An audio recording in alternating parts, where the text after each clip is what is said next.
Are you transitioning from cigarettes to vape? It may be a bit overwhelming when breaking away from smoke and trying vape, but we're here to show you that quitting is not as difficult as it seems. Well, first let's break it down. What is vaping? Vapor is produced by an e-cigarette or similar vaping device.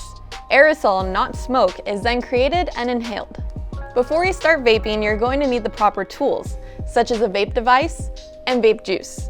Doing some research online, you can find a huge amount of options out there, perfect for you. From sleek vape devices like vape pens that can plug in directly into a USB drive, to larger vape mods, sometimes referred to as mechanical mods, that allow for more power and customization.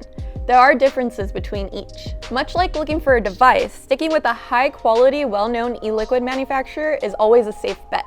This is based on your preference. Some like sweet, some don't. For instance, Ruthless has a number of flavors to choose from. Here we have Skr Skr on ice. One thing to consider is you need to prime your vape coils before hitting it. Not soaking your vape coils with e-liquid before you hit will give you a dry hit. The kind of device you have determines the type of inhale you'll have. After trying out a couple of different e-juice flavors and vape mods, or e-cigarettes, you'll find what works for you. We hope all this information we just shared with you guys helps all of you new vapers out there. Thank you guys so much for watching. I'm Nico. Please be sure to share, like, comment, and subscribe.